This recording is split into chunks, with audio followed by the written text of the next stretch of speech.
അതായത് മൂന്നിടങ്ങളിലായാണ് പരിപാടി നടക്കുന്നത്. പ്രധാനമന്ത്രി നരേന്ദ്രമോദി പുത്തരിക്കണ്ടം മൈതാനത്ത് ട്രെയിനുകളുടെ ഫ്ളാഗ് ഓഫ് നിർവഹിക്കും. അതേ സമയത്ത് തന്നെ മറ്റിടങ്ങളിൽ പരിപാടി നടക്കുന്നു. ഒന്ന് തിരുവനന്തപുരം സെൻട്രൽ റെയിൽവേ സ്റ്റേഷനിലാണ്. ഇവിടെ പങ്കെടുക്കുന്നത് വി സോമണ്ണയാണ്, കേന്ദ്ര റെയിൽവേ മന്ത്രിയാണ്. തിരുവനന്തപുരം സെൻട്രൽ, ഞാൻ ഈ നിൽക്കുന്ന സ്ഥലത്തുള്ള പരിപാടിയിൽ പങ്കെടുക്കുന്നത്. തിരുവനന്തപുരം നോർത്ത് സ്റ്റേഷനിൽ നിന്നും 9:30 തന്നെ ട്രെയിനുകൾ പുറപ്പെടും. അവിടെ നിന്നും ഒരു ട്രെയിൻ പുറപ്പെടുന്നുണ്ട്. അവിടെ അങ്ങനെ VIP ആരും അങ്ങനെ പങ്കെടുക്കുന്നില്ല. VIP ആരും പങ്കെടുക്കുന്നില്ല.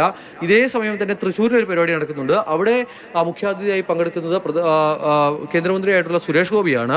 അതോടൊപ്പം തന്നെ പ്രധാനമന്ത്രി നരേന്ദ്രമോദിയുടെ പുത്തരിക്കണ്ടത്തെ ഫ്ളാഗ് ഓഫ് ചടങ്ങും നടക്കും. നമ്മൾ ഈ ട്രെയിനുകളുടെ സമയക്രമം കൂടി ഒന്ന് പറഞ്ഞു പോയാൽ, ഇതിൽ യാത്ര ചെയ്യാൻ തയ്യാറെടുത്തിരിക്കുന്ന ആളുകൾക്ക് വേണ്ടിയാണ്. ഒന്ന് താമ്പരം തിരുവനന്തപുരം എക്സ്പ്രസ് ആണ്. അതിൽ ഈ അമൃത് ഭാരതാണ്. അതിൽ ഇവിടെ നിന്നും പുറപ്പെടുന്ന ഒരു സമയം എന്ന് പറയുന്നത് എല്ലാ ബുധനാഴ്ചകളിലും വൈകിട്ട് 5:30 പുറപ്പെടും. അതിനുശേഷം പിന്നീട് അത് വ്യാഴാഴ്ച രാവിലെ 8 തിരുവനന്തപുരത്ത് എത്തുന്ന തരത്തിലാണ് ആ ട്രെയിൻ ഉള്ളത്. അത് കേരളത്തിലേക്ക് വരുന്ന ഈ പറയുന്ന വിദ്യാർത്ഥികളടക്കമുള്ള ആളുകൾക്ക് ഒരുപാട് ഗുണം ചെയ്യുന്ന തരത്തിലാണ് അതിന്റെ സമയം ക്രമീകരിച്ചിരിക്കുന്നത്. പിന്നെയുള്ളത് തിരുവനന്തപുരത്ത് നിന്നും രാവിലെ 10:40 പുറപ്പെട്ട് രാത്രി 11:45 താമ്പരത്ത് എത്തുന്ന ട്രെയിനാണ്. ഇവിടെ തിരിച്ചുള്ള അതേ ട്രെയിൻ.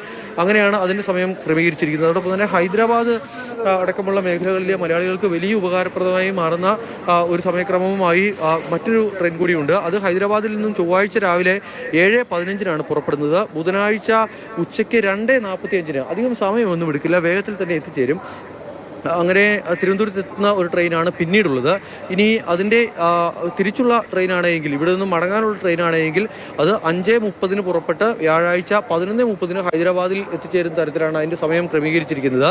പിന്നീടുള്ള ഒന്ന് നാഗർകോവിലിൽ നിന്ന് മംഗളൂരിലേക്ക് പോകുന്ന ട്രെയിനാണ്. ആ ട്രെയിനിൻ്റെ സമയം എന്ന് പറയുന്നത് ചൊവ്വാഴ്ച ഉച്ചയ്ക്ക് 11:30 പുറപ്പെട്ട് ബുധനാഴ്ച പുലർച്ചെ 5 മണിക്ക് മംഗളൂരിൽ എത്തും വിധം ആണ് ആ ട്രെയിൻ ക്രമീകരിച്ചിരിക്കുന്നത്.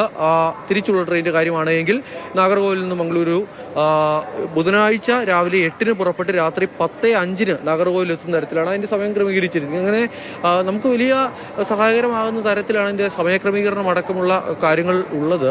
ട്രെയിനുകൾ രണ്ടും എന്തായാലും തയ്യാറായി കിടക്കുന്നു. കുട്ടികളടക്കം ബാധിക്കുമോ ഈ ഉദ്ഘാടന ഫ്ലാഗ് ഓഫ് ചടങ്ങും അവിടുത്തെ ആഘോഷ പരിപാടികളും? അമൽ, മോത്തി ഒരു വട്ടം കൂടി ആവർത്തിക്കുക, കേട്ടില്ല. ഈ ട്രെയിനിന്റെ ശബ്ദം ഉള്ളതിനാലേ ചോദ്യം ഒന്നും വ്യക്തമാകുന്നില്ല. ഈ പുതിയ ട്രെയിനിന്റെ ഫ്ലാഗ് ഓഫും ആ ആഘോഷ പരിപാടികളും ട്രെയിൻ ഗതാഗതത്തെ, പതിവായുള്ള ഗതാഗതത്തെ ഏതെങ്കിലും തരത്തിൽ ബാധിക്കുമോ? സമയക്രമത്തെയോ മറ്റോ?